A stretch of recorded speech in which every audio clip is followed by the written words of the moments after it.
राधे राधे। आज का हमारा जो टॉपिक है बहुत इंपॉर्टेंट है, बहुत बहुत इंपॉर्टेंट है, क्योंकि आज हम कॉम्प्लेक्स नंबर में पढ़ने वाले हैं मॉडुलस और आर्ग्यूमेंट, मापांक एवं कोणांक। मॉडुलस और आर्ग्यूमेंट, मापांक एवं कोणांक, जो कि बहुत महत्वपूर्ण है। यानी पूरा कॉम्प्लेक्स नंबर इन्हीं दो चीजों पे आधारित है। पूरा का पूरा कॉम्प्लेक्स नंबर इन्हीं चीजों पे आधारित है। अगर ये बात आपको सही से समझ में आ गई, ये दो विज्ञान जो है मापांक और कोणांक, ये आपको सही से समझ में आ गया, तो काफी हद तक आपके कॉम्प्लेक्स नंबर की प्रॉब्लम सॉल्व हो जाएगी, है ना। क्लियर है? अगर ये आपको अच्छे से समझ में आ गया तो आपकी काफी प्रॉब्लम सॉल्व हो जाएगी। तो इसलिए आज के क्लास पे पूरा फोकस लगाइएगा और अच्छे से ध्यान दीजिएगा। चलो शुरू करते हैं। सबसे पहले आते हैं हमारे representation of complex number in Argand plane.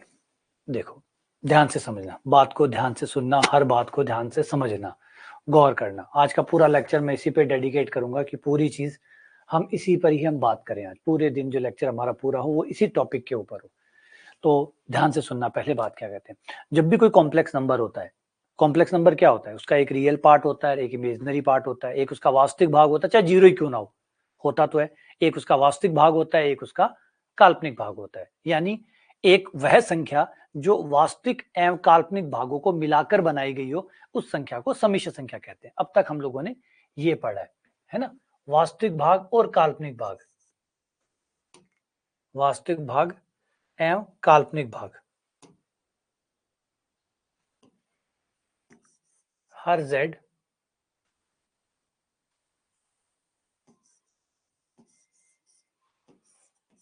Her complex number किसी न किसी रियल भाग, किसी न किसी इमेजिनरी पार्ट, यानी किसी न किसी वास्तविक भाग और किसी न किसी काल्पनिक भाग से बनी हुई होती है। यानी वह संख्या जो वास्तविक एवं काल्पनिक भागों को मिलाकर बनाई गई है, उस संख्या को हम समिश्र संख्या कहते हैं। ठीक है, ये हमारी शुरुआती परिभाषा थी कि कॉम्प्लेक्स नंबर क्या होते हैं। कॉम्प्लेक्स नंबर वो नंबर होते हैं जो वास्तविक एवं काल्पनिक, वास्तविक एवं काल्पनिक दोनों प्रकार की संख्याओं को मिलाकर बनाए जाते हैं। वास्तविक एवं काल्पनिक, रिपीट कर दूं, वास्तविक जीरो भी हो सकता है, काल्पनिक भी जीरो हो सकता है, दोनों ही जीरो हो सकते हैं, या दोनों ही कोई नंबर भी हो सकते हैं। सारी प्रकार की संभावनाएं ओपन है। तो वास्तविक कुछ भी हो, काल्पनिक कुछ भी हो, दोनों को मिलाकर जो संख्या बनती है, उसी संख्या को हम समिश्र संख्या कहते हैं, कॉम्प्लेक्स नंबर कहते हैं। यहां तक तो कॉम्प्लेक्स नंबर के बनने बनाने की कहानी होगी। अब होने के बाद में पहले गणितज्ञ आते हैं जिनका नाम है आर्गेंट।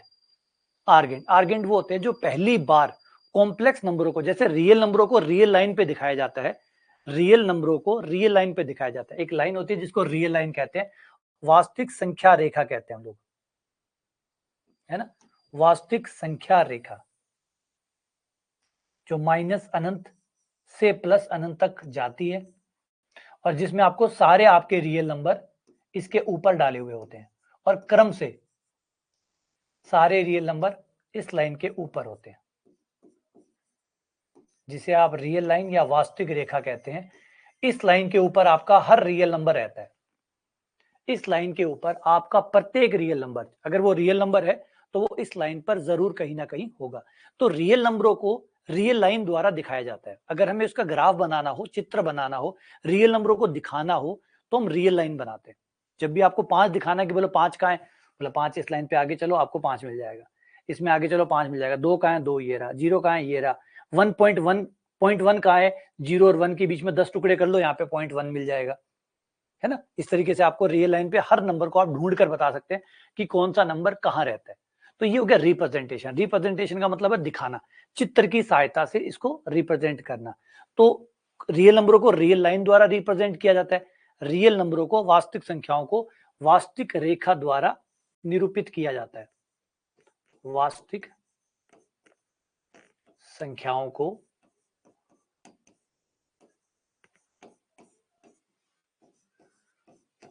वास्तविक रेखा द्वारा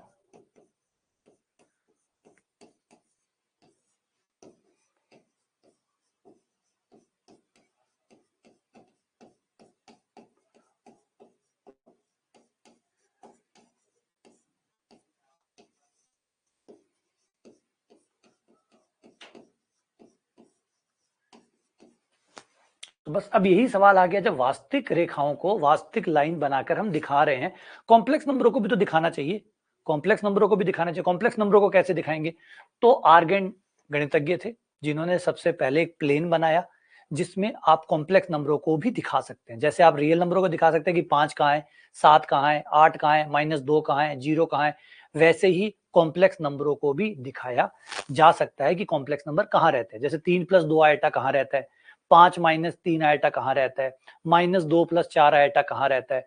तो वो कहाँ रहता है, ये जगह बताने का तरीका, यानी चित्र की सहायता से उसको समझाने का तरीका आर्गेंड ने सबसे पहले इजाद किया, जिसको आर्गेंड प्लेन कहा गया। उन्हीं के सम्मान में इसके नाम को आर्गेंड प्लेन कह दिया गया। आर्गेंड प्लेन क्या है? एक समतल है। जैसे आपका रियल लाइन एक लाइन है, वैसे ही एक समतल है, ये एक समतल है, इसको आर्गेंड प्लेन कहते हैं। इन्हीं के नाम पे इसे ऐड कर दिया गया, आर्गेंड प्लेन।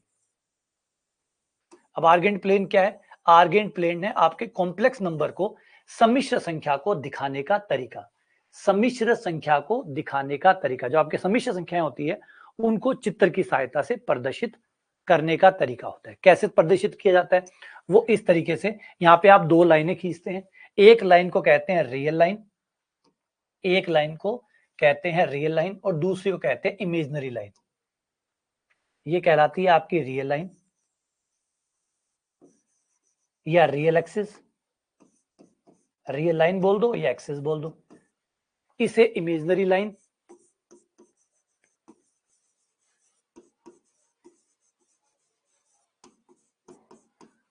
इमेजिनरी एक्सिस या इमेजिनरी लाइन, ये दो लाइनें आपने खींची है। अब एक लाइन पर आप रियल नंबर को दिखाएंगे, एक लाइन के ऊपर आप इमेजिनरी नंबर को दिखाएंगे। आपका कॉम्प्लेक्स नंबर में दो नंबर होते हैं, रियल नंबर और इमेजिनरी नंबर। तो नीचे वाली जो लाइन है वो आपके रियल नंबर के लिए होंगी और ऊपर वाली लाइन आपके इमेजिनरी नंबर के लिए होगी। फॉर एग्जाम्पल, आपका कोई नंबर 3 + 2 आइटा है, तो 3 रियल पार्ट इस पे आएगा और इमेजिनरी पार्ट इस पे जाएगा। तो इस तरीके से आप रियल नंबर इमेजिनरी नंबर को इन लाइनों के ऊपर लेंगे। फिर ये दोनों लाइनों को लेने के बाद जो पॉइंट बनेगा वो आपका कॉम्प्लेक्स नंबर कहलाएगा। जो पॉइंट बनेगा वो आपका कॉम्प्लेक्स नंबर कहलाएगा। फॉर एग्जांपल, जैसे इसको देखो, मैं एक्स चला, मैं यहां पे जैसे मैं यहां से ये एक्स चला, मतलब रियल वैल्यू मेरी एक्स थी, फिर मेरी इमेजिनरी वैल्यू वाई थी, तो मुझे ये पॉइंट मिल गया एक्स प्लस आइटा वाई। तो इस तरीके से आप हर पॉइंट को बता सकते हैं कि वो कहाँ रहता है। करना क्या होगा आपको ये मूल बिंदु है, जिसे आप ध्रुव भी कहते हैं, ध्रुव कह सकते हैं, मूल बिंदु कह सकते हैं, ओरिजिन कह सकते हैं, ओरिजिन। यहाँ पे सब जीरो है, यहाँ पे आपका रियल भी जीरो है, इमेजिनरी भी जीरो है, रियल भी जीरो है, इमेजिनरी भी जीरो है। यहाँ से आप स्टार्ट करेंगे। पहले आप अपने जो रियल वैल्यू है, आपके कॉम्प्लेक्स नंबर का जो रियल पार्ट है, उतना आप रियल लाइन पे चलेंगे। फिर आपका जितना इमेजिनरी पार्ट है उतना आप इमेजिनरी लाइन पे चलेंगे। ऊपर की तरफ मतलब इमेजिनरी, नीचे की तरफ मतलब रियल। तो जितना रियल है पहले आप रियल चलेंगे, फिर रियल खत्म हो जाए, जितना इमेजिनरी है फिर उतना चलिए, फिर जो आपको पॉइंट मिलेगा वो आपका कॉम्प्लेक्स नंबर होगा, वो आपका कॉम्प्लेक्स नंबर होगा। कहाँ होगा अब आपको ये पता चल जाएगा, आप उतना चलिए, वो जो पॉइंट मिलेगा वही आपका होगा। अब इसी चीज को आप इस तरीके से भी लिख सकते हैं, लिखने का तरीका, क्योंकि अब ये बिंदु बन चुका है, अब ये बिंदु बन चुका है और बिंदु को हम ऐसे भी लिखते हैं x comma y, x comma y भी तो लिखते हैं। हाँ बिल्कुल ऐसे लिखते हैं, तो बिल्कुल आप ऐसे भी लिख सकते हैं इसको, एक्स कोमा वाई से भी लिख सकते हैं। एक्स प्लस आइटा वाई लिखना चाहें एक्स प्लस आइटा वाई लिख लीजिए, एक्स कोमा वाई लिखना चाहें एक्स कोमा वाई लिख दीजिए। एक्स कोमा वाई का भी तो वही मतलब है कि पहले एक्स चलो फिर वाई चलो, जो पॉइंट मिलेगा वो एक्स कोमा वाई होगा। तो आप इसको इस तरीके से भी लिख सकते हैं। तो इस तरीके से कॉम्प्लेक्स नंबरों का रिप्रेजेंटेशन का काम शुरू हुआ कि अब आप इसको एक समतल के ऊपर एक बिंदु के तौर पे दिखा सकते हैं। रियल नंबर रियल लाइन पर एक बिंदु होता है और कॉम्प्लेक्स नंबर कॉम्प्लेक्स प्लेन के ऊपर या आर्गेंट प्लेन के ऊपर एक बिंदु होता है। तो कुल मिलाकर दोनों ही केस में आपका बिंदु बन रहा है। बस फर्क ये है कि रियल नंबर रियल लाइन का बिंदु होता है और कॉम्प्लेक्स नंबर कॉम्प्लेक्स प्लेन या आर्गेंट प्लेन का बिंदु होता है। ये समतल होता है, ये रेखा होती है। एक अंतर ये, रियल लाइन एक लाइन होती है, जबकि कॉम्प्लेक्स एक लाइन नहीं बल्कि एक समतल होता है, तल होता है, कि दो से बना था, दो से बना तो लंबाई और चौड़ाई दोनों हो गई तो पूरा समतल हो गया। तो ये समतल है, तो इसे आर्गेंट प्लेन, इसीलिए प्लेन वर्ड यूज हुआ। देखो प्लेन यानी तल यानी समतल। जबकि रियल में कभी भी आप ऐसे नहीं बोलते वास्तविक तल है, वास्तविक रेखा बोलते हैं। वास्तविक रेखा क्योंकि एक रेखा पे सारे आ जाते हैं, एक रेखा पे सारे आ जाते हैं तो क्यों तल बनाओगे? जब रेखा पे सारे आ रहे हैं तो क्यों तल बनाएंगे? तो वो रेखा कहलाती है। और ये चीज आपकी क्या कहलाती है? समतल कहलाती है। तो कॉम्प्लेक्स नंबरों को दर्शाने के लिए आपको समतल बनाना पड़ता है, रियल नंबरों को दर्शाने के लिए आपको लाइन बनानी पड़ती है। रियल नंबरों को दर्शाने के लिए आपको लाइन बनानी पड़ती है और समतल बनाना पड़ता है। कॉम्प्लेक्स नंबर को दर्शाने के लिए समतल बनाना पड़ता है। इस समतल को आर्गेंट प्लेन या कॉम्प्लेक्स प्लेन भी कहा जाता है।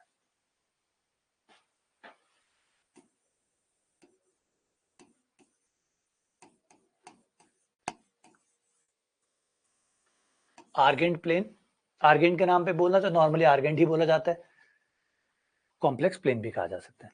ठीक है, अब आते हैं आगे कि एक पॉइंट जो है हमारे इस तरीके से हो सकता है, क्योंकि चतुर्थांश है, चतुर्थांश है तो पहला चतुर्थांश, दूसरा चतुर्थांश, तीसरा चतुर्थांश, चौथा चतुर्थांश, कोई लाइनों के ऊपर भी हो सकता है, तो कहीं भी हो कोई दिक्कत नहीं है। आपको उस पॉइंट तक चलना है, जितना आप चलेंगे उस पॉइंट के निर्देशांक बन जाएंगे, मतलब वो कॉम्प्लेक्स नंबर बन जाएगा। z बराबर x plus iota y. For example इसी पॉइंट को ले लेते हैं, इस पॉइंट का नाम रख लेते हैं अपन a। ये पॉइंट है a। इस पॉइंट a तक आने के लिए आपको यहां से मूल बिंदु से यहां से चले आप, पहले आप x चले रियल लाइन पर, रियल एक्सिस पर x चले, रियल एक्सिस पे x चलने के बाद फिर आप y एक्सिस पे y चले, तो ये आपका हो गया x comma y, x comma y, या फिर ऐसे लिख लो z बराबर x प्लस आइटा वाई। दोनों में से जो आपको ठीक लगे आप लिख सकते हैं। ठीक है, x प्लस आइटा वाई।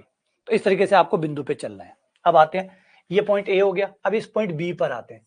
इस पॉइंट बी पे चलने के लिए पहले इसी को देख लो, इसको ले लो मूल बिंदु को। इस पे चलने के लिए आपको कहीं जाने की जरूरत नहीं है, ये तो ऑलरेडी यही है, तो इसका मतलब x का मान भी 0, y का मान भी 0, तो ये बन गया आपका 0,0, 0,0, क्योंकि मूल बिंदु पे ये वहीं पे खड़ा है, चलने की जरूरत ही नहीं पड़ी। अब चलने की जरूरत नहीं पड़ी तो ये 0,0 हो गया, 0,0।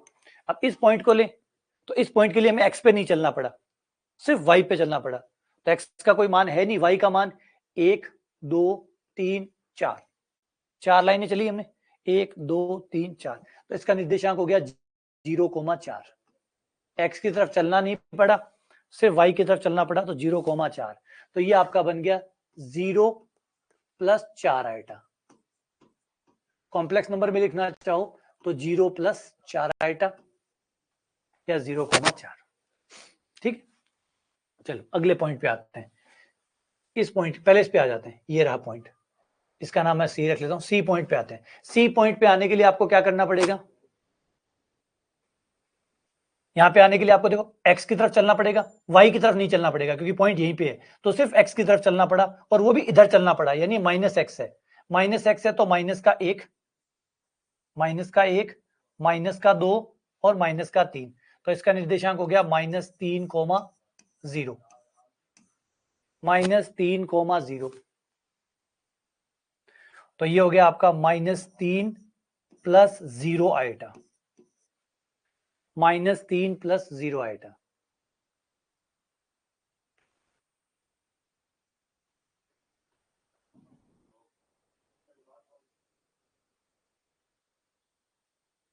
ठीक है, अच्छा अब आ जाते, सी हो गया, अब डी पे आ जाइए।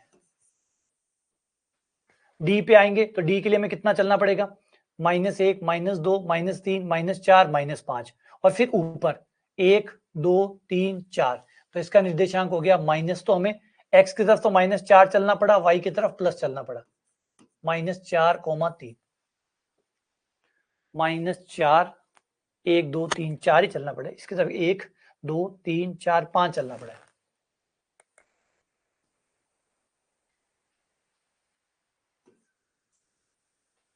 एक 2 3 4 5, माइनस का 5, फिर 1 2 3 4, तो -5,4, तो ये हो गया माइनस का 5 प्लस 4 आइटा, -5 प्लस 4 आइटा। उसके बाद में अगर हम इस पॉइंट पे आ गए, अब इस पॉइंट पे आए तो इस पॉइंट के लिए हमें चलना पड़ेगा इधर -5 और फिर नीचे की तरफ चल रहे हैं तो y प्लस है, ऊपर की तरफ y प्लस होता है, नीचे की तरफ y माइनस होता है, इधर x प्लस होता है, इधर x माइनस होता है। जब आप यहां चलेंगे तो x का मान -5 हो गया, y का मान -1 -2 -1 -2 -3 -4 -5, तो ये निर्देशांक हो गया आपका -5 और -5, और वैसे लिखें तो -5 -5 आइटा, -5 आइटा। ऐसे ही हम किसी और बिंदु पे चलें, इस पे आए तो इस पे चलेंगे तब, इस पे चलेंगे तब, तो ये आएगा आपका -1 -2 -3। अब x की तरफ नहीं चलना पड़ा, सिर्फ y की तरफ ही चलना पड़ा है, तो x का तो हो गया 0, x का हो गया 0 और y का चलना पड़ा 1 2 3 4, तो -4 आएगा, 0 -4 आएगा, 0 -4 अगर बिंदु में लिख रहे हो तो, और वैसे लिखो तो 0 -4 आएगा।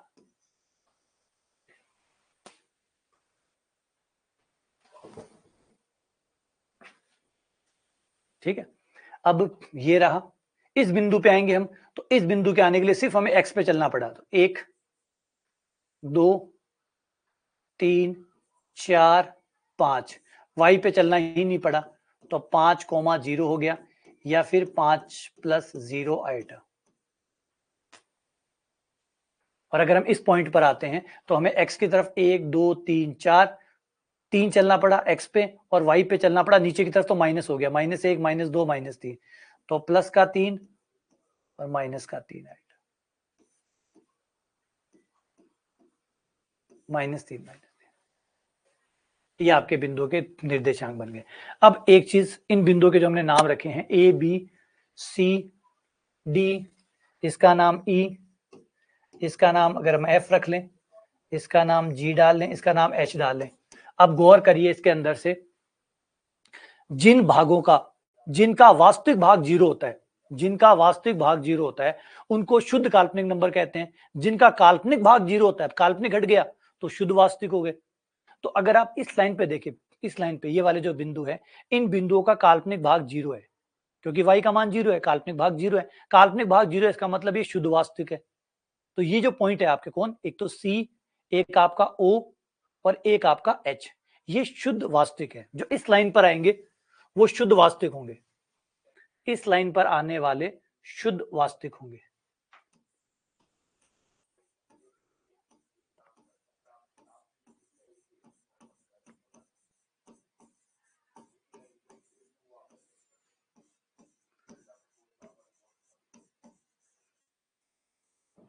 प्योर रियल, शुद्ध वास्तविक।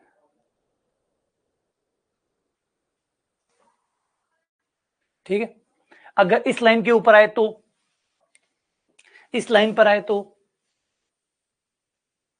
इस लाइन पर आए तो आप देखोगे x का मान 0 है, x का मान 0 है मतलब रियल भाग 0 है, जिसका रियल भाग 0 है तो खाली इमेजनरी बचेगा, तो ये प्योर इमेजनरी हो गए। इस लाइन पर आने वाले प्योर इमेजनरी है।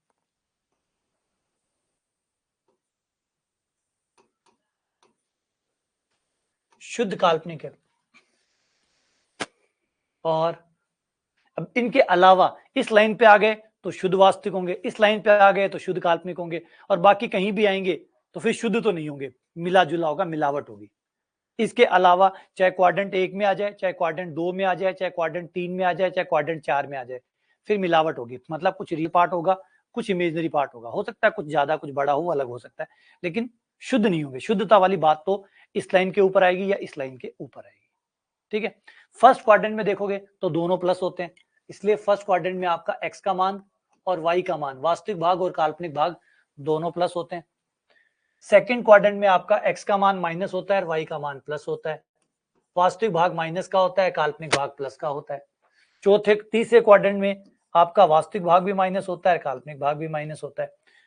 फोर्थ क्वाड्रेंट के अंदर आपका वास्तविक भाग प्लस होता है, काल्पनिक भाग माइनस होता है।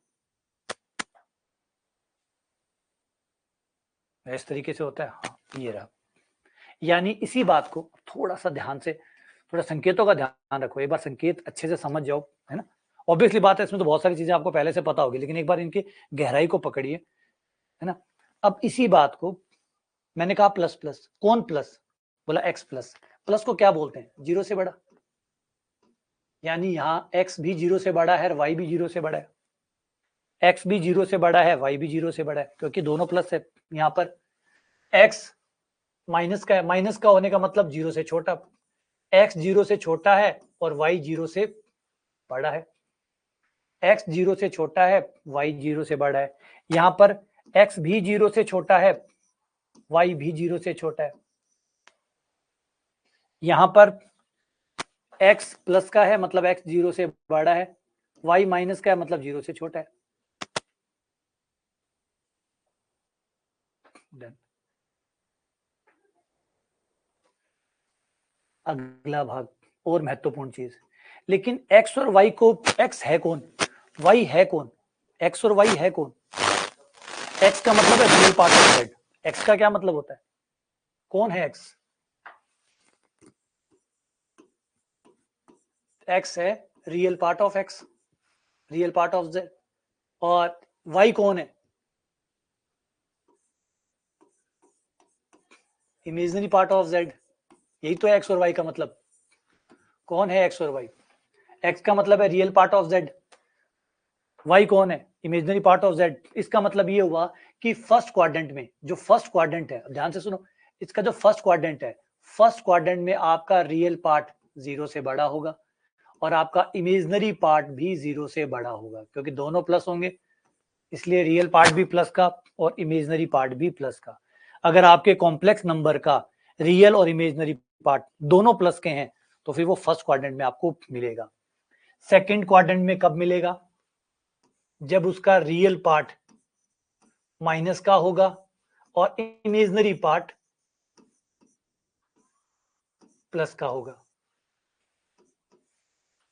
थर्ड क्वाड्रेंट में कब मिलेगा, थर्ड क्वाड्रेंट में तब मिलेगा जब उसका रियल पार्ट भी नेगेटिव होगा और उसका इमेजिनरी पार्ट भी नेगेटिव होगा।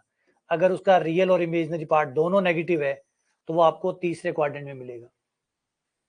चौथे क्वाड्रेंट में कब मिलेगा, जब उसका रियल पार्ट प्लस का होगा लेकिन इमेजिनरी पार्ट माइनस का होगा। तो इसका मतलब ये हुआ कि कुछ तो होगा। अगर दोनों प्लस है तो यहां मिलेगा, अगर रियल प्लस है, रियल माइनस है और इमेजिनरी प्लस है तो यहां मिलेगा, दोनों माइनस है तो यहां मिलेगा, रियल प्लस है इमेजिनरी माइनस है तो यहां मिलेगा। अगर रियल पार्ट जीरो हो तो, अगर रियल पार्ट जीरो हो तो आपको यहां मिलेगा। इस लाइन पे कब मिलते हैं, जब रियल पार्ट जीरो होता है। इस लाइन पे भाई लोग कब मिलते हैं, जब रियल पार्ट जीरो होता है।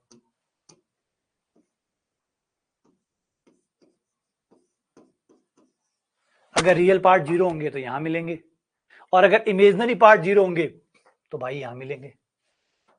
इस लाइन के ऊपर तब मिलेंगे जब आपके इमेजिनरी पार्ट जीरो होगा।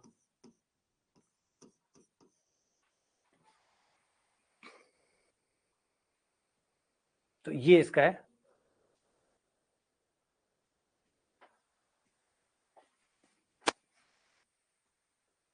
ये पूरा तंत्र है।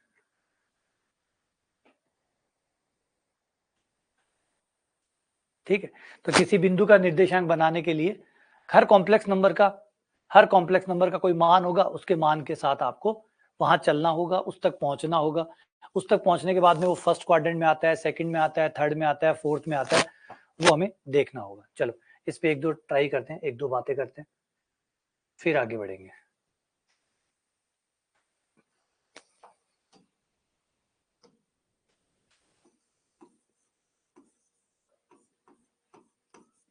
मुझे ये बताओ कि ये नंबर कौन कौन से क्वाड्रेंट में है।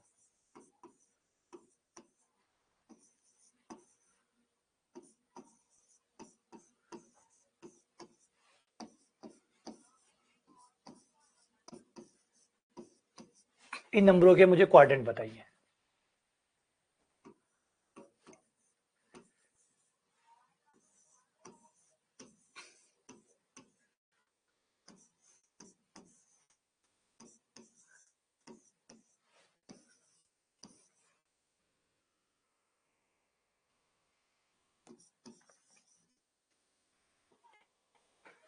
ये करो। अब एक एक करके मुझे बताओ कौन कहां मिलेगा आपको, कौन कहां मिलेगा।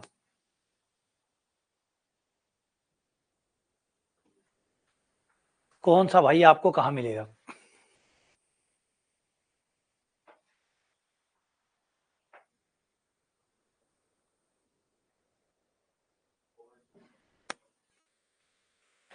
ये कहां मिलेगा, फर्स्ट क्वाड्रेंट में।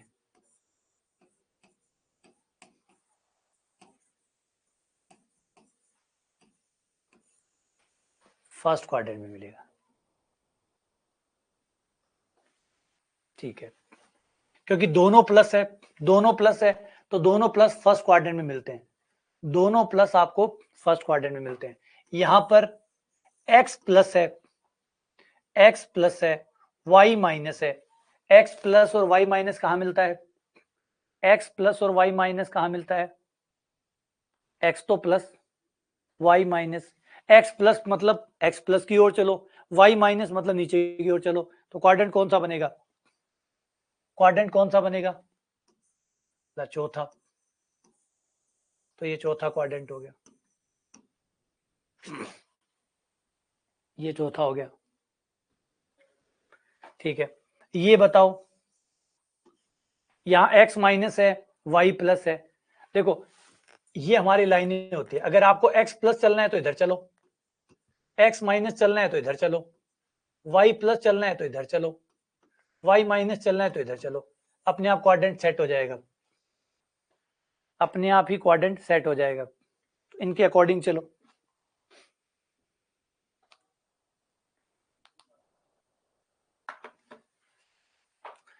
तो यहाँ पे आपका x माइनस है, x माइनस ये रहा, फिर y प्लस मतलब सेकंड क्वाड्रेंट बन गया,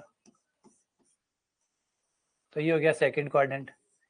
यहाँ पे दोनों माइनस है, दोनों माइनस है, तो ये भी माइनस है, ये भी माइनस, तो ये हुआ, तो आपका थर्ड क्वाड्रेंट हो गया, ठीक है। अब आ जाओ इनके ऊपर, इसमें खाली दो है, यानी काल्पनिक भाग है ही नहीं, काल्पनिक भाग है ही नहीं, काल्पनिक भाग है ही नहीं, तो क्वाड्रेंट तो नहीं बनेगा, लाइन पे आएगा। जिसका एक भाग जीरो होता है, एक भाग जीरो होता है, चाहे x का जीरो हो चाहे y का जीरो, वो लाइन पे आएगा, चाहे तो रियल लाइन पे आए चाहे काल्पनिक लाइन पे आए, वो एक लाइन के ऊपर आएगा। तो खाली दो है, खाली दो है तो मतलब प्लस एक्स वाली लाइन पे आ गया, ये हो गया आपका प्लस एक्स वाली लाइन पर, धनात्मक एक्स एक्सिस के ऊपर आएगा। ये दो आइटा, ये आएगा धनात्मक वाई एक्सिस पे, धनात्मक वाई एक्सिस पे, ये आएगा माइनस दो आइटा ऋणात्मक वाई एक्सिस पे, माइनस के वाई एक्सिस पे, ये ऋणात्मक एक्स एक्सिस पे,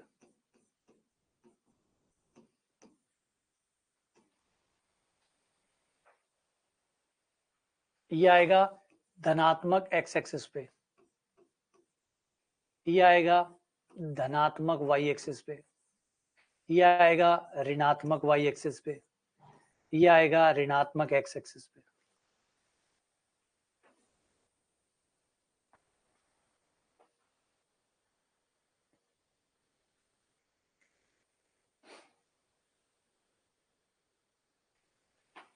क्लियर, ये पता चलने लगे बिंदु कहां पर है, क्वाड्रेंट में है या लाइनों के ऊपर है, लाइन पे भी है तो कौन सी लाइन पर है, तो ये पहला काम पूरा हो गया। बढ़ जाए आगे, चलो आगे बढ़ते हैं, अगले हिस्से पे आते हैं जिसको कहते हैं मॉडुलस। मॉडुलस क्या होता है, ठीक है, मॉडुलस मापांक क्या होता है, मापांक क्या होता है।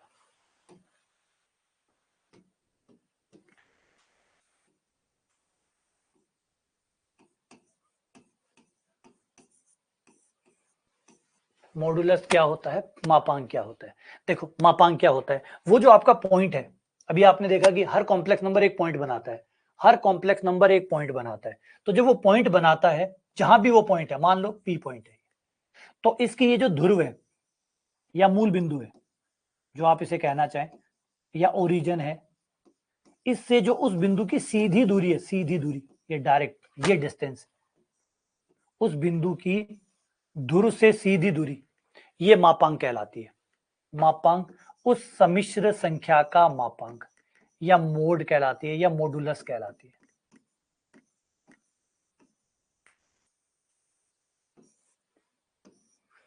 उसका मापांक कहलाती है। ये जो दूरी होती है, ये डिस्टेंस है, ये डिस्टेंस आपका मापांक कहलाती है, मॉडुलस कहलाती है। कौन सी दूरी?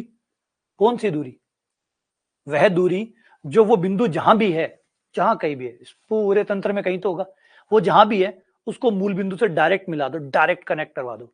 तो ये जो डिस्टेंस बनेगी, ये जो दूरी बनेगी, ये दूरी मापांक कहलाती है। मापांक, ठीक है।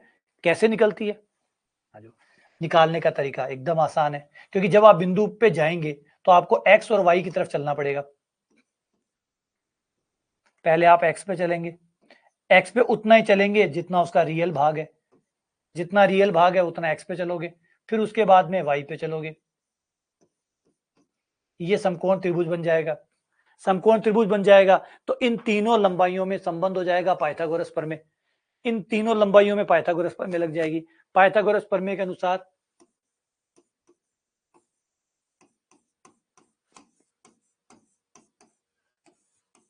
पाइथागोरस प्रमेय के अनुसार कर्ण का वर्ग, कर्ण यानी मोड जेड, इसको कर्ण का है, कर्ण का स्क्वायर बराबर लंब का स्क्वायर प्लस आधार का स्क्वायर, मोड जेड बराबर under root x square plus y square. ये आपका आ गया मापांक। मोड जेड बराबर under root x square plus y square. तो इसका एक रूप ये भी बन सकता है, क्योंकि एक्स को रियल पार्ट कहते हैं, वाई को इमेजनरी पार्ट कहते हैं। तो इसी फॉर्मूले का एक रूप ये भी हो गया कि रियल भाग का स्क्वायर, जो भी आपका कॉम्प्लेक्स नंबर है उसके रियल पार्ट का स्क्वायर, उसके इमेजनरी भाग का स्क्वायर, और फिर इनका जोड़, रियल भाग का स्क्वायर प्लस इमेजनरी भाग का स्क्वायर का अंडर रूट मोड जेड। ये आपका मोड जेड आ गया, ठीक है। अच्छा, मोड जेड की क्या खास बात है? ये दूरी है, इसलिए कभी माइनस की नहीं होगी। ये दूरी है, इसलिए इसका मान कभी भी माइनस का नहीं हो सकता। इसलिए मोड जेड किसी भी कॉम्प्लेक्स नंबर का मोड या तो जीरो हो सकता है या जीरो से बड़ा हो सकता है, लेकिन कभी भी माइनस का नहीं हो सकता।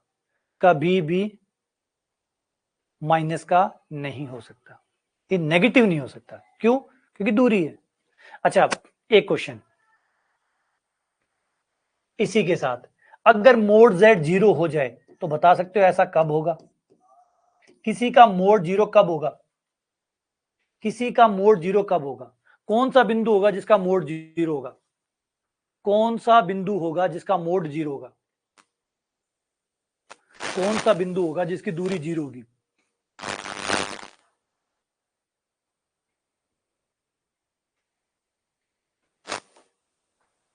बिल्कुल सही, सिर्फ मूल बिंदु ही वो बिंदु होगा, क्योंकि सारी दूरियां मूल बिंदु से निकाली जा रही है। तो अगर मूल बिंदु की दूरी मूल बिंदु से निकालोगे तो ही जीरो आएगा, वरना जीरो नहीं आएगा, वरना जीरो नहीं आएगा।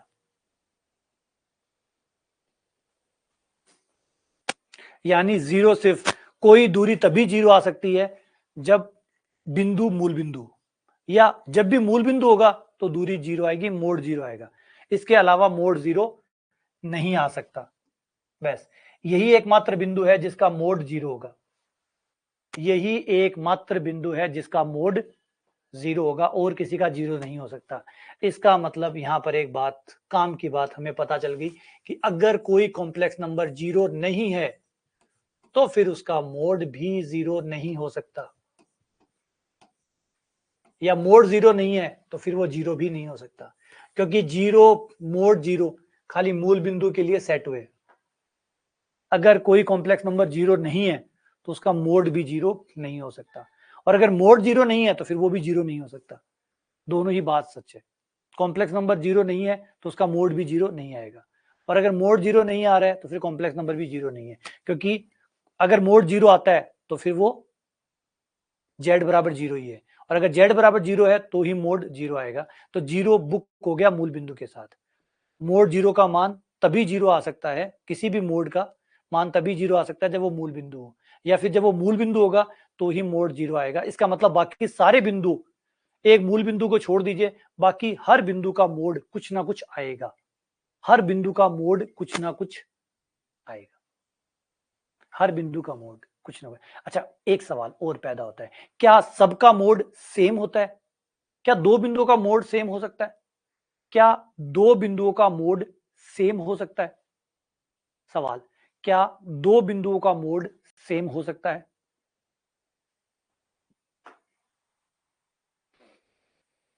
क्या दो पॉइंट्स का मोड सेम हो सकता है? दो पॉइंट अलग अलग हो?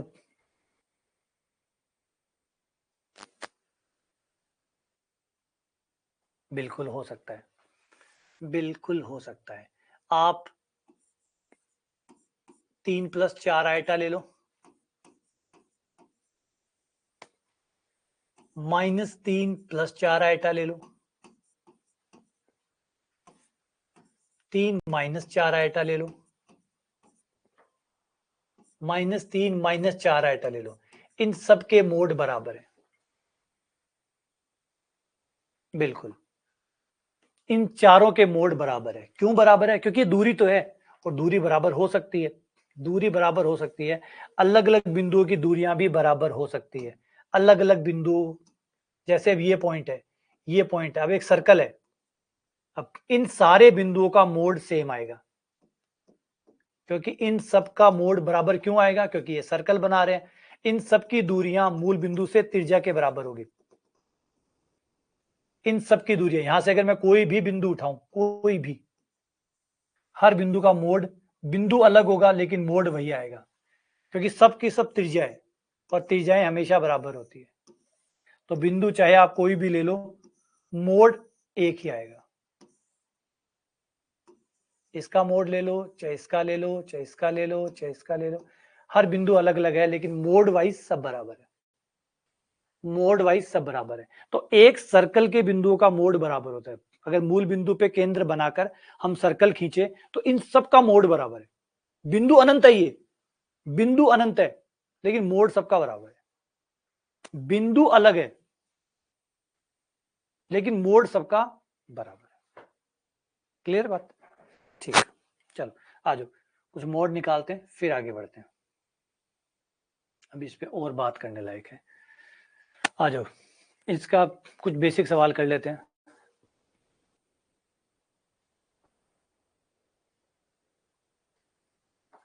तीन प्लस चार आइटा का मोड होगा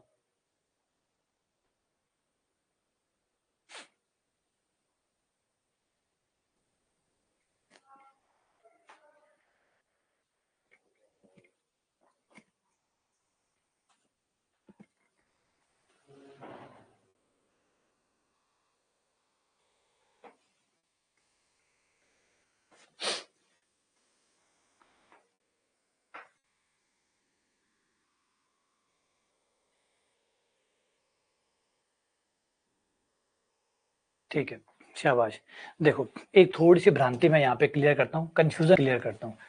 देखो, अभी मैं मोड z लिख रहा हूँ, यहां तक आप लोगों को कोई प्रॉब्लम नहीं होगी। अभी आपने ऊपर फॉर्मूला देखा और देखा, सब ठीक है, ठीक है, यहां तक सब बढ़िया। लेकिन एक चीज ध्यान दो, z कौन है? z कौन है? x प्लस आइटा वाई तो है। तो अगर मैं z की जगह x प्लस आइटा वाई रख दूं तो अब ये देख के बड़ी हैरानी होगी। अब जैसे इसको देखोगे आपको हैरानी होगी, बोले ये कैसे हो गया, ये कैसे हो गया, जबकि मैंने तो कुछ किया ही नहीं। ऊपर वाले से आपको कोई परेशानी नहीं है, नीचे वाले से क्या परेशानी है? ऊपर वाले में z का मान ही तो रखा है मैंने, ऊपर वाले में z का मान ही तो रखा है, अब क्या परेशानी है?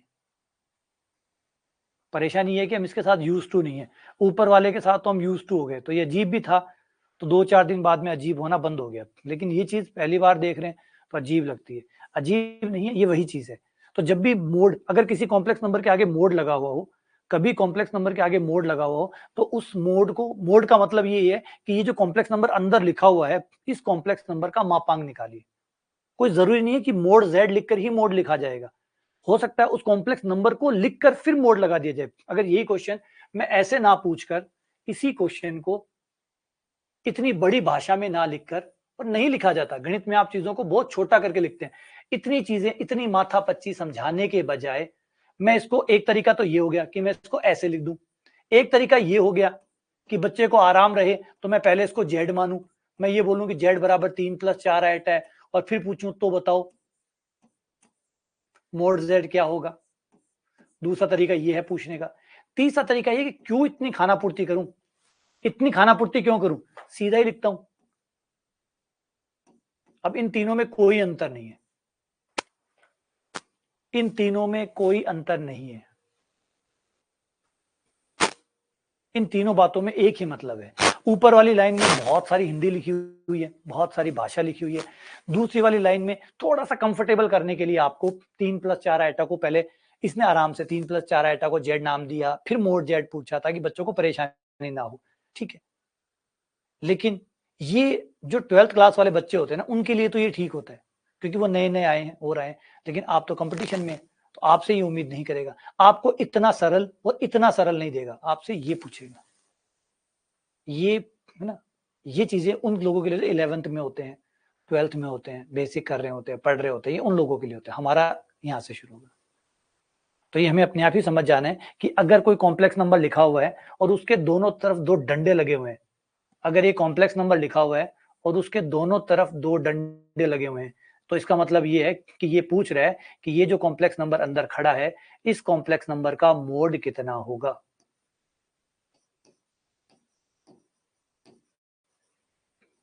ठीक है, तो हमारे केस में इतनी खानापूर्ति वो नहीं करेगा, इतनी मेहनत नहीं करेगा, वो सीधा पूछेगा। क्यों पूछेगा? क्योंकि आप टीचर्स बन रहे हैं, ना कि स्टूडेंट। ठीक है, तो करना क्या, वही करना है, वही कर रहे हैं। रियल पार्ट जो भी है उसका स्क्वायर प्लस जो भी आपका इमेजिनरी पार्ट है उसका स्क्वायर, ये हो गया 9 + 16 25, जिसका 5। ठीक है, ये आपका आंसर हो गया। परफेक्ट। ठीक, नेक्स्ट।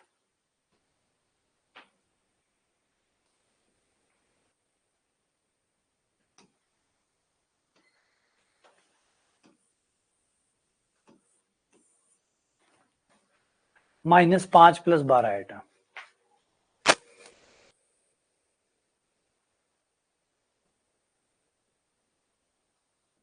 -5 + 12 आइटा। तो सेम यही क्वेश्चन, एक तो ये हो गया, ऐसे पूछेगा नंबर 1, इतना डिटेल में पूछेगा नहीं। दूसरा जो बताई दिया,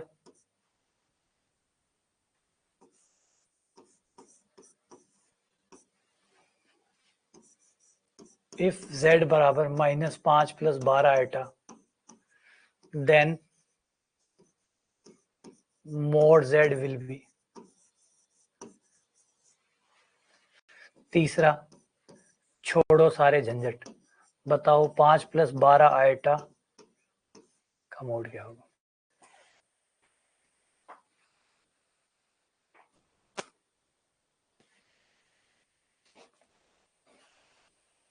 अब जो हमें यहाँ सीखने लायक बात है कि हम जब मोड निकालने जाते हैं तो हम रियल पार्ट का स्क्वायर ही करते हैं, हम रियल पार्ट का स्क्वायर ही करते हैं, इमेजिनरी पार्ट का स्क्वायर ही करते हैं।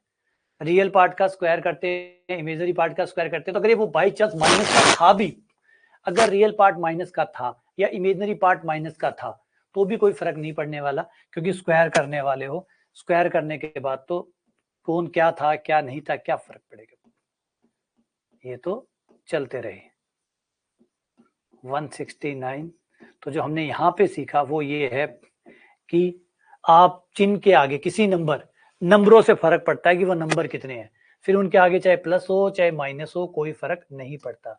अगर ये 5 + 12 आइटा है तो 5 + 12 आयोटा का जो मोड आएगा वही आएगा।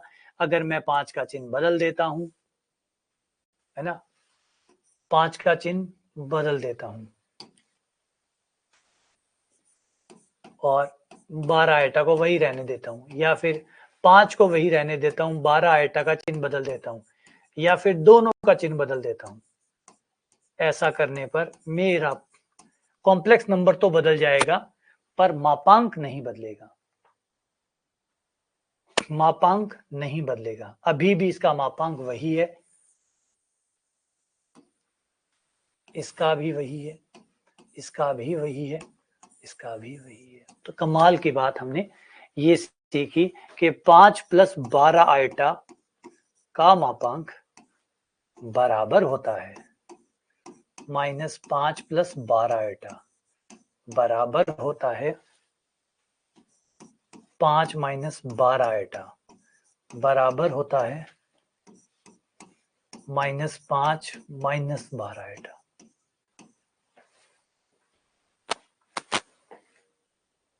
बिल्कुल सही बात। चिन्ह से कोई फर्क नहीं, मापांक को फर्क तो नहीं पड़ता, मापांक को तो बेचारे को कोई फर्क नहीं पड़ता। और एक इंटरेस्टिंग बात और, एक तो भूल ही गए, पहली बात तो ये क्लियर होगी कि मापांक को माइनस प्लस से कोई फर्क नहीं पड़ता कि वास्तविक भाग प्लस का है या माइनस का है, क्योंकि स्क्वायर आना है, स्क्वायर आना है तो वो माइनस प्लस चला जाएगा। अच्छा, एक और बात, वो तो हमने ध्यान दी ही नहीं कि भाई अगर मैं वास्तविक और काल्पनिक भागों को बदल दूं, 12 + 5 आयोटा कर दूं, तो अब मापांक क्या आएगा? अब भी वही आएगा, अब भी वही आएगा। अगर 12 + 5 आयोटा कर दूं तो मापांक अभी भी वही आएगा। क्यों? क्योंकि x² + y² ही तो है, तो y² आगे आ गया और x² पीछे चला गया, तो अभी भी सेम ही आएगा, अभी भी वही आएगा। तो 12 प्लस, यानी कुल मिला के ये तो दो नंबर है ना, x और y, बस यही दो नंबर होने चाहिए। फिर ये दो नंबर प्लस माइनस में हो चाहे आगे पीछे हो, कोई फर्क नहीं पड़ता, उत्तर हमेशा वही आएगा, उत्तर हमेशा वही आएगा। सही बात है, समझ रहे हो बात, समझ रहे हो? कुल मिला के वो जो नंबर x, y जो है ना, वो x, y, फिर वो प्लस का हो, माइनस का हो, वो अदला बदली हो, कितने भी हो, उसकी सारी वैरायटी का मापांक एक ही रहता है, उसकी सारी वैरायटी का मापांक एक ही रहता है, x, y। फिर चाहे आप x को माइनस का कर लो, y को प्लस कर लो, या फिर x को प्लस रहने दो, y को माइनस कर लो, या फिर x को भी माइनस कर दो और y को भी माइनस कर दो, या फिर y और x को अदला बदली कर दो, इन सबसे आपका मापांक वही रहेगा, नहीं बदलेगा।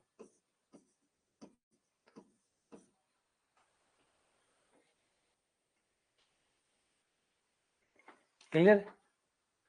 तो ये है आपका एक और इंपॉर्टेंट रिजल्ट। चलो अगले पे आते हैं। अगला question, what is the modulus of complex number?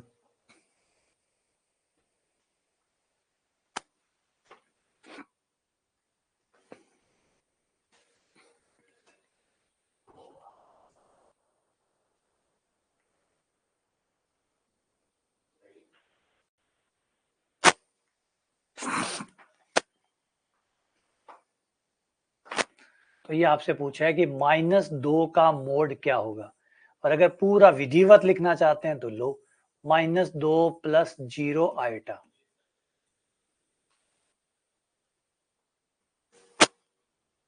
-2 + 0 iota,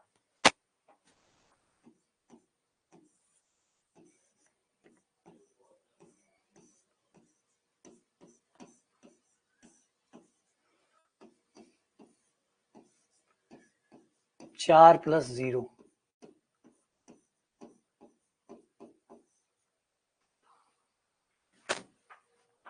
ये आंसर है।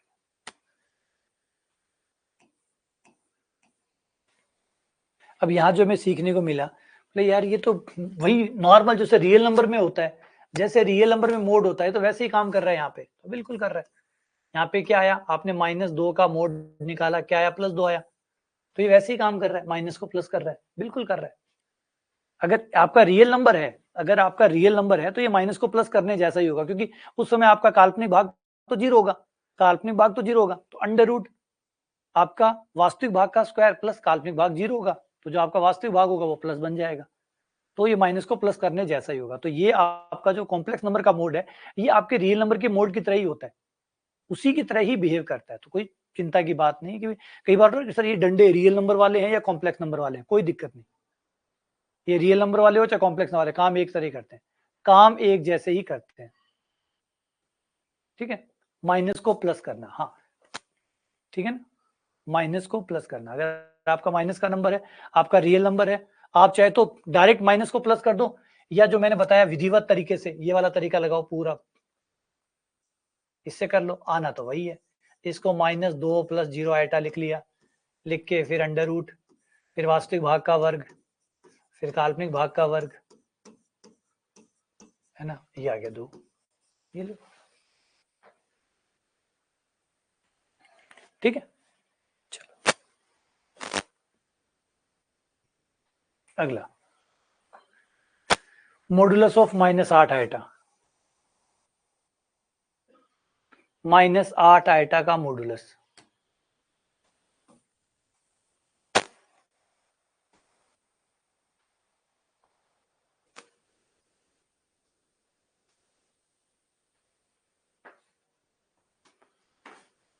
तो आप इसे लिखेंगे 0 - 8 आइटा,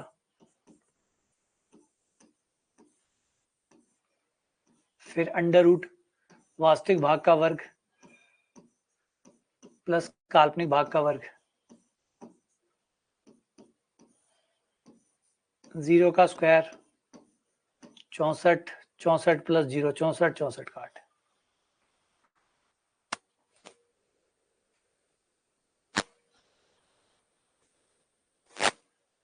ये आपका आंसर है। मोड कभी माइनस का नहीं आता, मोड कभी माइनस का नहीं आता, तो ये आंसर तो सरासर गलत है। ये तो आप प्रथम दृष्टया में ही कैंसिल कर सकते हैं कि भाई मोड का मान कभी माइनस में नहीं आता, तो ये गलत। मोड का मान कोई भी संख्या का, कोई भी कॉम्प्लेक्स नंबर हो, मोड निकालोगे प्लस आ सकता है, प्लस आ सकता है, 0 आ सकता है, माइनस कभी नहीं आ सकता। डन, यहां तक सब परफेक्ट है, बधाई हो आपको, बहुत बहुत बधाई हो। आगे बढ़ते हैं अगले आइडिया की तरफ, अगले आइडिया की तरफ, जिसका नाम है आर्ग्यूमेंट या कोणांक। ये भी थोड़ा सा कॉम्प्लिकेटेड है, इस पे ध्यान दीजिएगा, इस पे ध्यान दीजिएगा। आर्ग्यूमेंट ऑफ कॉम्प्लेक्स नंबर, जिसे कहते हैं कोणांक, कोणांक, आर्ग्यूमेंट यानी कोणांक।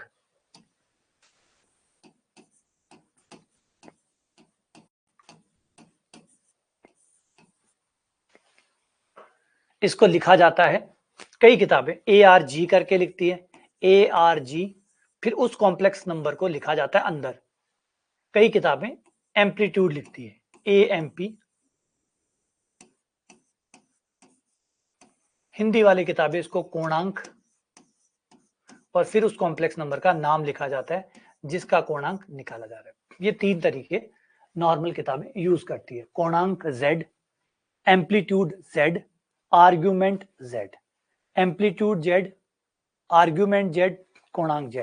ये 3 तरीके, हिंदी किताबें कोणांक Z बोलती है, और इंग्लिश वाली किताबें कोई आर्ग्यूमेंट Z बोलती है, आर्ग्यूमेंट, आर्ग्यूमेंट से ले लिया ARG, कई इसको एम्पलीट्यूड Z बोलती है, वो डिपेंड करता है कौन सी किताब उसको क्या बोल रही है, लेकिन फर्क कुछ नहीं पड़ता।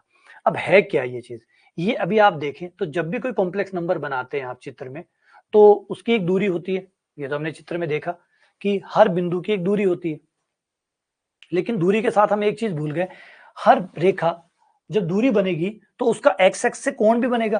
बोला हाँ, एक्स एक्स से कोण भी बनेगा, वो तो हमने ध्यान ही नहीं दिया। ये देखो, ये कोण भी तो बना है, बोला हाँ ये कोण भी है, कोण भी बनाएगा, सिर्फ ऐसा थोड़ी कि दूरी बनाएगा। जब आप किसी भी कॉम्प्लेक्स बिंदु को मूल बिंदु से मिलाएंगे तो आपकी जो लाइन बनेगी वो लाइन एक्स एक्स के साथ कुछ तो बनाएगी, 0 ही बनाए, 180 बनाए या कुछ और बनाए, बनाएगी तो सही। वो जो भी कोण बनाएगी उसी कोण को आर्ग्यूमेंट कहा जाता है, कोणांक कहा जाता है। कोणांक, कोण का अंक, वो कितना अंक है, कोण का मान कितना है, तो इसको बन गया कोणांक। तो हर कॉम्प्लेक्स नंबर ऐसा दो काम करेगा, उसका एक मापांक होगा, लंबाई होगी एक उसकी, एक उसका कोण होगा। तो लंबाई कैसे निकालते हैं वो तो हम सीख चुके, ये रहा फॉर्मूला। अब है कोण कैसे निकलेगा, तो कोण निकलने का फॉर्मूला भी उसी तरीके से आसान है। अगर मैं कोण का नाम थीटा रख लूं, तो या आर्ग्यूमेंट z कह दूं, तो टेन थीटा बराबर क्या होता है, टेन थीटा, अगर ये थीटा है तो टेन थीटा बराबर क्या हुआ, लंब बटा आधार। लंब कौन हुआ, y। लंब इस समकोण त्रिभुज के अंदर लंब कौन हुआ, y। आधार कितना हुआ, x। ये लंब हुआ, ये आधार हुआ।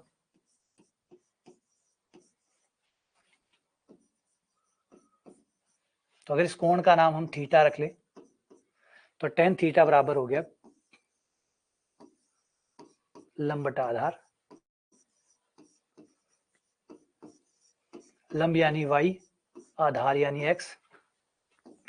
थीटा बराबर आ गया आपका टेन इनवर्स y बटा x, और थीटा यानी कोणांक, तो आर्ग्यूमेंट ऑफ z बराबर हो गया टेन इनवर्स y बटा x। ये लो टेन इनवर्स y बटा x,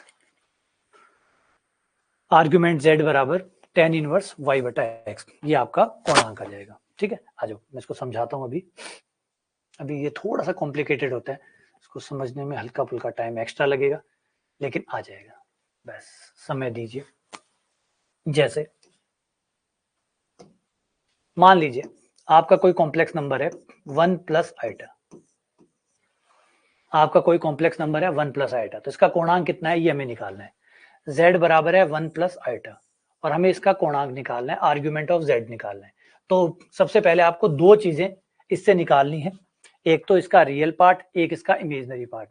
इसका रियल पार्ट कितना है और इमेजिनरी पार्ट कितना है, ये दोनों, x कितना है y कितना है वो पता करो। ये तो आपने कोणांक मापांक निकाला था तब भी पता किया था कि वास्तविक भाग कितना है, काल्पनिक भाग कितना है। तो यहाँ पे आपका x कितना हुआ, एक, x का मान एक, y का मान जो आइटा के साथ में है वो y है, एक हो गया। तो इसका कोणांक कितना हुआ, यहाँ पे ले आओ, argument of z tan inverse y का मान एक, x का मान एक, y का मान एक, x का मान एक, तो ये आ गया आपका टेन इनवर्स एक। टेन इनवर्स एक का मतलब ये हमसे पूछ रहा है कि बताओ टेन का मान एक कब होता है, टेन का मान एक कौन से कोण पे होता है। तो टेबल में जाओ, साइन थीटा कॉस थीटा वाली टेबल, उसमें जाके देखो कि टेन का मान एक कब है, तो आपको जवाब मिलेगा 45 डिग्री पर, यानी π/4 पर। बस टेबल में जाके वो देख लो कि ये कोण, ये वाला मान किस कोण पर है, वो उत्तर आ जाएगा। टेबल में जाना है, टेबल में जाना है, टेबल को खंगालना है और देखना है कि एक मान कब आता है। तो जवाब आया π/4, तो ये हो गया आपका π/4, ये आंसर हो गया π/4। ठीक है, ये आपका फॉर्मूला इस तरीके से काम करता है, लेकिन इस फॉर्मूले में थोड़ी सी ट्रिक है जो प्रॉब्लम करती है। अब ट्रिक क्या है वो देखो, अगर इसी कॉम्प्लेक्स नंबर को मैं चेंज कर दूं, इसी कॉम्प्लेक्स नंबर को मैं चेंज कर दूं और इसके पास का एक कॉम्प्लेक्स नंबर और बना लूं, z बराबर -1 माइनस आइटा। देखो फॉर्मूले में कोई गलती नहीं है, फॉर्मूले में कोई गलती नहीं है, इस फॉर्मूले में कोई गलती नहीं है। गलती क्या है वो मैं समझा रहा हूं, फॉर्मूले में कोई गलती नहीं है, इस फॉर्मूले को बहुत समझदारी से यूज करना पड़ता है, और इतनी समझदारी अभी हम लोगों में होती नहीं है, इसलिए ये गलत उत्तर दे देता है। कैसे देता है वो देखो, z बराबर -1 माइनस आइटा आ गया। अब इस कॉम्प्लेक्स नंबर का अगर हम कोणांक निकालें, तो x का मान हमारा हुआ -1, y का मान हुआ -1, x का मान -1, y का मान -1, x का मान -1, y का मान -1, दोनों है, कोणांक निकालते हैं। इसका कोणांक, तो आर्ग्यूमेंट ऑफ z बराबर टेन इनवर्स y का मान कितना, y का मान हो गया -1, x का मान वो भी -1 हो गया, माइनस माइनस प्लस हो गया, ये आ गया आपका टेन इनवर्स, एक कट गया, माइनस माइनस कट गया, प्लस एक आ गया, टेन इनवर्स एक, टेन का मान एक कब होता है 45 डिग्री, प्लस का कोण भी 45 आ गया। इसका कोण भी 45 आ गया, उसका भी 45 आ गया और इसका भी 45 आ गया। अब दोनों के 45 कैसे आ गए, जबकि दोनों नंबर अलग अलग हैं। दोनों नंबर अलग अलग हैं, 1 प्लस आइटा -1 माइनस आइटा। देखो चित्र के अनुसार, चित्र में दिखाता हूं कि दोनों नंबरों में दोनों की जगह अलग अलग है। 1 प्लस आइटा मतलब x का मान भी 1, y का मान भी 1, x का मान भी 1, y का मान भी 1। तो ये पॉइंट यहां पर है, तो इसका 45 डिग्री समझ में आता है कि हाँ भाई ठीक है, इसका कोण 45 डिग्री है, इसका कोण तो 45 डिग्री है, ये समझ में आता है। लेकिन इस बिंदु को देखिए, x का मान -1, y का मान -1, x का मान -1, y का मान -1, x का मान -1, y का मान -1, ये पॉइंट तो यहां होगा, -1 माइनस आइटा। इसका कोणांक तो ज्यादा होगा, इसका 45 कहाँ है? अगर इसको मैं घुमाऊं, पूरा कोण देखूं तो इसका कोण तो नहीं है। चलो अगर कोण को मैं इधर से भी नापूं तब भी 45 तो नहीं आएगा, किधर से भी नाप लो, कोण को इधर से नापूं चाहे इधर से नापूं, इसका कोण 45 तो नहीं आएगा। इसका 45 कैसे आ गया? बस यही वो सबसे बड़ी दिक्कत होती है कि ये फॉर्मूला ढंग से यूज ना करने की वजह से गलतियां हो जाती है। बस यही कोणांक में, कोणांक सबको समझ में आता है, कोण बना रहा है कोणांक है, लेकिन ये निकालने में दिक्कत हो जाती है जब आप इसका यूज करते हैं इस फॉर्मूले की, इसकी ना समझी की वजह से ये गलत हो जाता है। लेकिन अब गलत नहीं होगा। आ जाओ गलती दूर करते हैं। गलती दूर करने के लिए आपको ये फॉर्मूला यूज करना है। सबसे पहले आपको ये देखना है आपका कॉम्प्लेक्स नंबर कहां रहता है, फर्स्ट में, सेकंड में, थर्ड में, फोर्थ में कहां रहता है। अगर वो रियल लाइन पर है, प्लस की एक्स लाइन पर है, तब तो कोणांक देखो ही मत, आपका उत्तर आ ही गया। अगर वो इस लाइन के ऊपर है तो फिर उसका कोणांक कितना हो गया? इस लाइन पे कोण यहीं से नपता है, ये स्टार्टिंग लाइन है, इसी से कोण नपता है, तो कोणांक कितना हो गया? 0। अगर आपका पॉइंट धनात्मक एक्स एक्स के ऊपर है, अगर आपका बिंदु धनात्मक एक्स एक्स पर है तो उसका कोणांक 0। अगर यहां है तो कोणांक 90।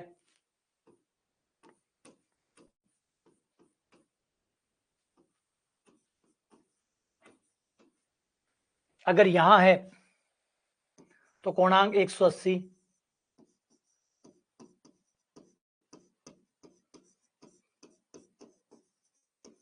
अगर ऋणात्मक एक्स एक्स के ऊपर है तो कोण हो गया 180।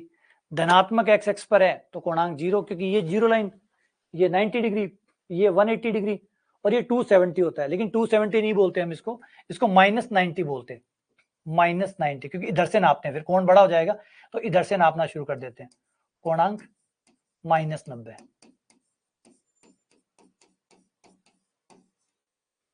ए point, B point, C point, D point. अगर लाइनों पर है तो सूत्र लगाने की जरूरत ही नहीं है। अगर लाइनों पर है तो सूत्र लगाने की जरूरत ही नहीं है। बढ़िया काम है। अगर लाइनों पे है तो सूत्र लगाने की जरूरत ही नहीं है, कोई सूत्र नहीं लगाना, सीधा कोणांक है डायरेक्ट। धनात्मक एक्स एक्स के ऊपर है कोणांक 0, धनात्मक वाई एक्स के ऊपर है कोणांक 90, ऋणात्मक एक्स एक्स के ऊपर है कोणांक 180, ऋणात्मक वाई एक्स के ऊपर है तो कोणांक -90। खत्म। आ जाओ पहले इसको निपटा लेते हैं। नंबर 1, जैसे अगर मैं पूछूं कि कोणांक बताइए, 2 का कोणांक बताइए। दूसरा मैं पूछूं कोणांक बताइए 3 आइटा का कोणांक बताइए। नंबर 3 मैं पूछूं कि कोणांक -3/2 का कोणांक बताइए। नंबर 4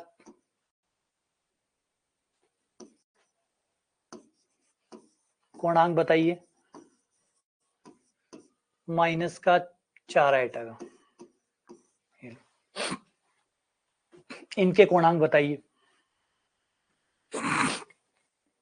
इनके कोणांक बताइए।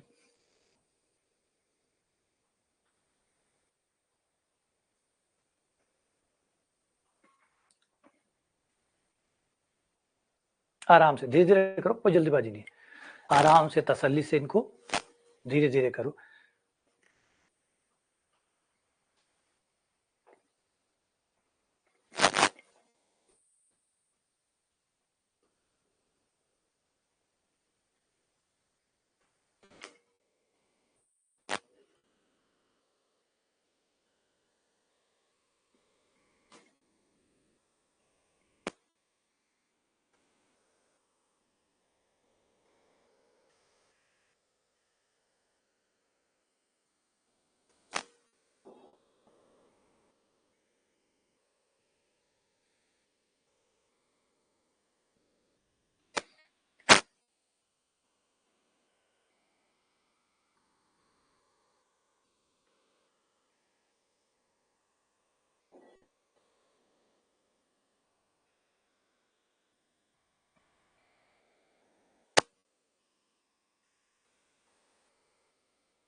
ठीक है, शाबाश। हाँ, करते जाइए, बिल्कुल शाबाश।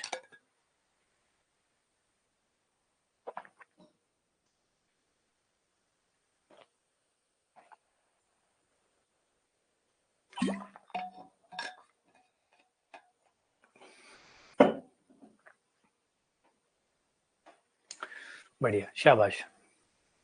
आ जाओ फिर। अब देखो, सबसे पहले पे आ जाओ। खाली 2 है, खाली 2 है, इसका मतलब 2 + 0 आइटा। अब ये 2 + 0 आइटा कहाँ होगा, बना के देख लो।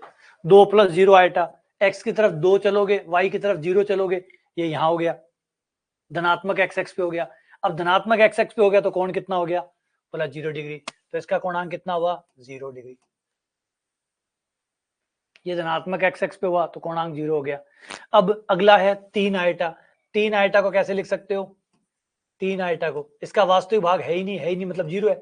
0 + 3 आइटा है ना, काल्पनिक भाग है, वास्तविक भाग है नहीं। तो 0 + 3 आइटा, एक्स का मान 0 और वाई का मान 3 आइटा। तो खाली वाई की तरफ चलोगे, केवल वाई की तरफ चलोगे, मतलब इस लाइन पे चलोगे, आपका पॉइंट इस लाइन पे आएगा। इस लाइन पे आएगा मतलब कोणांक कितना हो गया, 90 डिग्री। तो इसका कोण हुआ 90 डिग्री, यानी π/2, या डिग्री में लिखो तो 90 डिग्री। ये दूसरा हो गया। तीसरे पे आ जाओ, -3/2। इसमें कोई इमेजनरी पार्ट नहीं है, इसमें कोई भी इमेजनरी पार्ट नहीं है, आइटा वाला भाग नहीं है, मतलब 0 आइटा। आइटा वाला भाग नहीं है मतलब 0 आइटा। 0 आइटा होगा मतलब ये यहां होगा, इधर। माइनस का है ना, एक्स का मान माइनस का है, देखो एक्स का मान माइनस का है, एक्स का मान माइनस का है, यानी यहां होगा। यहां होगा तो आपका कोणांक कितना हो जाएगा, 180, मतलब पाई।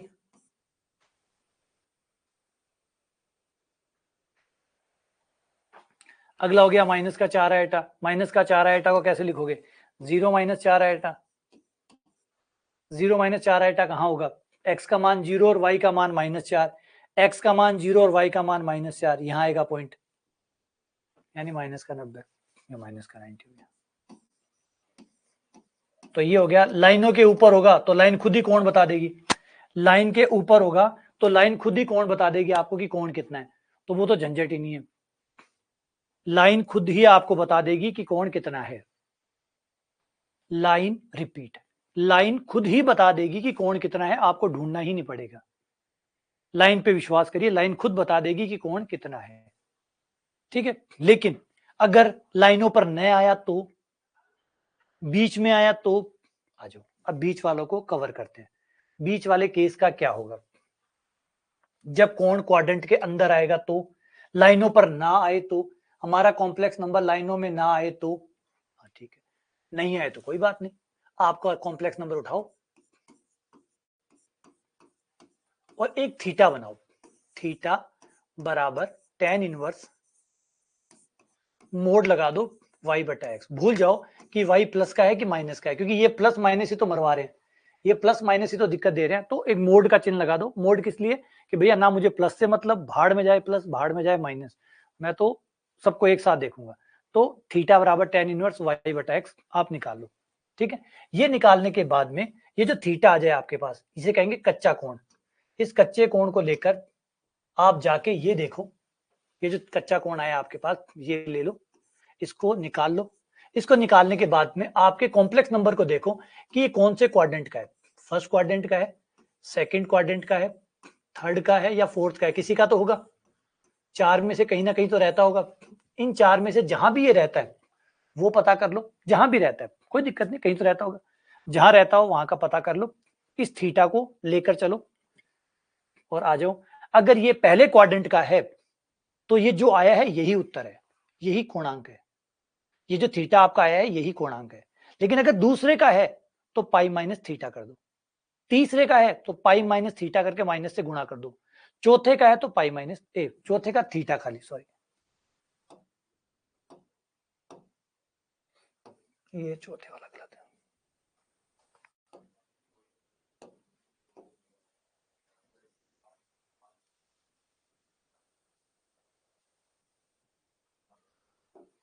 ये लो, सॉरी, माइनस थीटा, चौथे का होगा माइनस थीटा, ठीक है। हाँ, इनमें माइनस का अंतर होता है, यहाँ थीटा तो यहाँ माइनस थीटा, यहाँ पाई माइनस थीटा तो यहाँ माइनस पाई माइनस थीटा, बस ये, क्योंकि इधर वाले कोणों को हम यू घुमाते हैं, इधर वाले कोणों को हम यू घुमाते हैं, बस इस वजह से दोनों में माइनस का अंतर आता है। तो इस तरीके से आपका हो जाएगा। एक सवाल देखो, मैं समझाता हूँ कैसे काम करता है। मान लो फिर से वही एग्जांपल लेते हैं हम लोग, z बराबर है, ध्यान देखिएगा, अच्छे से समझिएगा, z बराबर -1 प्लस आइटा ले लिया, -1 प्लस आइटा ले लिया, x का मान निकाल लो, y का मान निकालो, x हो गया -1, y हो गया +1, x -1 है और y +1 है, x माइनस है और y प्लस है, ये कौन से क्वाड्रेंट में होता है ऐसा, कौन से क्वाड्रेंट में ऐसा होता है, x माइनस का हो और y प्लस का हो, ऐसा कौन से क्वाड्रेंट में होता है, रियल माइनस का हो y प्लस का हो, यानी x माइनस का हो यानी माइनस की तरफ जाना पड़ेगा x की तरफ, फिर y की तरफ प्लस जाना पड़ेगा, तो सेकंड क्वाड्रेंट में होगा। इसका मतलब ये नंबर जो है ये सेकंड क्वाड्रेंट का है, ठीक है, ये नंबर सेकंड क्वाड्रेंट का है। सेकंड क्वाड्रेंट के कोणांक का नियम है हमारा आर्गुमेंट ऑफ z बराबर पाई माइनस थीटा, यही है। दूसरे क्वाड्रेंट का फॉर्मूला, दूसरे क्वाड्रेंट का फॉर्मूला क्या है, मतलब ये है पाई माइनस थीटा, यही है। चेक कर लेते हैं कहीं गलत तो नहीं लिखा। दूसरे क्वाड्रेंट का formula pi minus theta, pi minus theta, ठीक है। अब बस थीटा निकलवा लाते हैं, आ जाओ, ये रहा फॉर्मूला, यहां से लो थीटा बराबर tan इनवर्स मोड y बट्टा x, y1 x -1, tan inverse -1 बटा 1 में 1 का भाग लगा, -1 आ गया, -1 को मोड +1 कर देगा, +1 आ गया, -1 को मोड +1 कर देगा, +1 का मान tan इनवर्स 1 का मान π/4 होता है, ये थीटा का मान आ गया। अब ये थीटा का मान ले जाकर आपका जो क्वाड्रेंट वाला फॉर्मूला है उसमें रख दो, पाई माइनस पाई बटा 4, लघुत्तम ले लो 3π/4, कोणांक आ गया 3π/4, कोणांक आ गया 3π/4, 3π/4, ठीक है। चलो एक सवाल और करते हैं।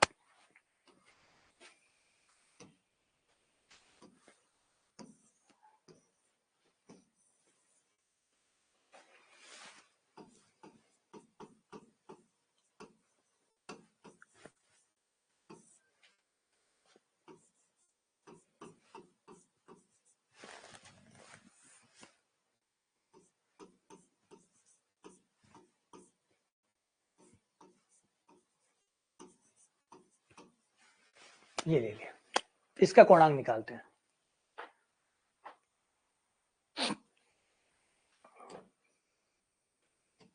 ठीक है। ये आपका x का मान हो गया,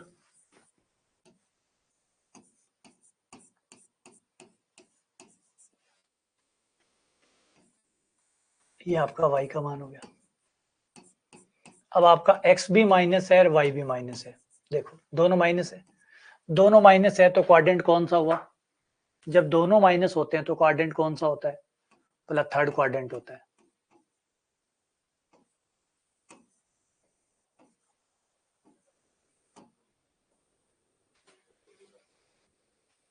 x का मान माइनस, y का मान माइनस, दोनों माइनस है तो थर्ड क्वाड्रेंट होगा। थर्ड क्वाड्रेंट के कोणांक का फॉर्मूला होता है आर्ग्यूमेंट ऑफ z बराबर माइनस पाई माइनस थीटा। अब थीटा का मान निकाल के वहां से ले आओ,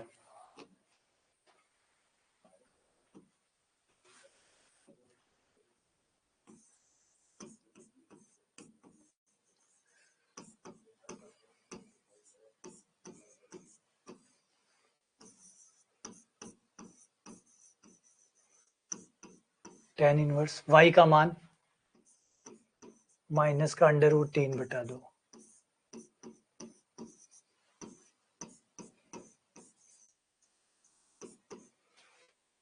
माइनस माइनस कट गया, 2 कट गया, √3 आ गया। tan इनवर्स का मान √3 होता है 60 डिग्री पर। tan इनवर्स का मान √3 होता है 60 डिग्री पर। तो ये 60 डिग्री आ गया, यहाँ पे 60 डिग्री ला के रख दो। आर्ग्यूमेंट ऑफ z बराबर माइनस पाई माइनस 60 यानी पाई माइनस पाई/3। लघुत्तम लिया, सॉल्व किया, 2 पाई/3 आ गया। अगर डिग्री में लिखना चाहो तो पाई का मतलब 180 होता है, 180 बटा 3 60 माइनस का 120 डिग्री।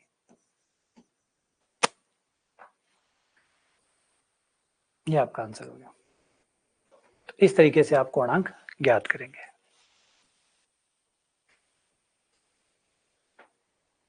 ठीक है, ये आपके 2 एग्जाम्पल हो गए, समझ में आ गई। चलो अब मैं कुछ सवाल करवा लेता हूँ आपसे।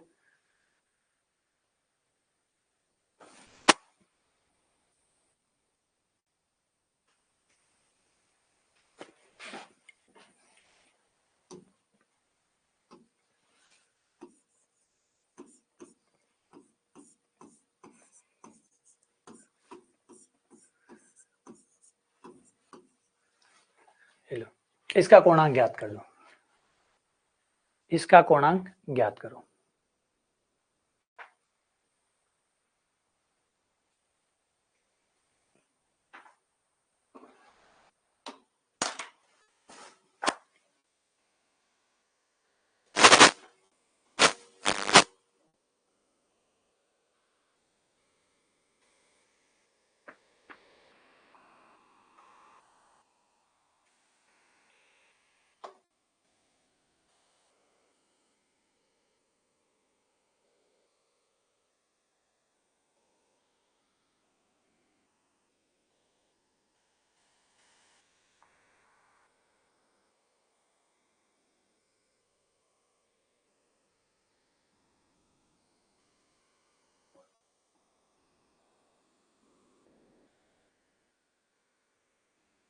ठीक है, शाबाश,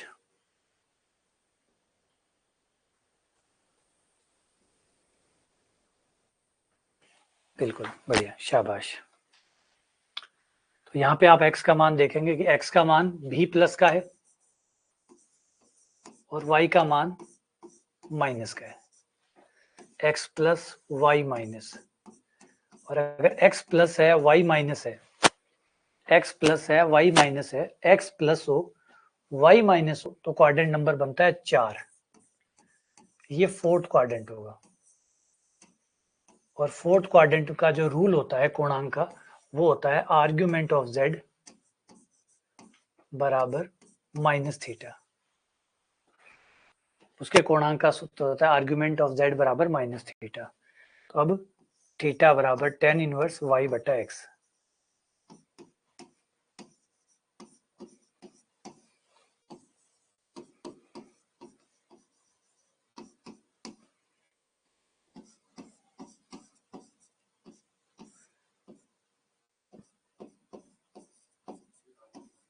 √2 से √2 कट गया, मोड की वजह से माइनस प्लस हो गया, tan इनवर्स 1 आ गया, 1 आते ही पाई/4 आ गया। तो ये आपका आंसर आ जाएगा माइनस का पाई/4 यानी माइनस का 45। ठीक है, चलो बस इसी के साथ क्लास को विराम देते हैं और कल आपसे और सवाल इसके बारे में करेंगे और फिर आगे बढ़ेंगे। ठीक है, चलो उम्मीद करता हूँ कि मापांक और कोणांक का एक बेसिक आइडिया आपको अच्छे से हो गया होगा कि मापांक क्या होता है, कोणांक क्या होता है, क्या सावधानियां बरतनी होती है निकालते समय, और इनका मतलब क्या होता है, इनका अर्थ क्या होता है। ठीक है ना, तो अब सारे डाउट खत्म हो गए होंगे। ठीक है, चलिए मिलते हैं आप लोगों से।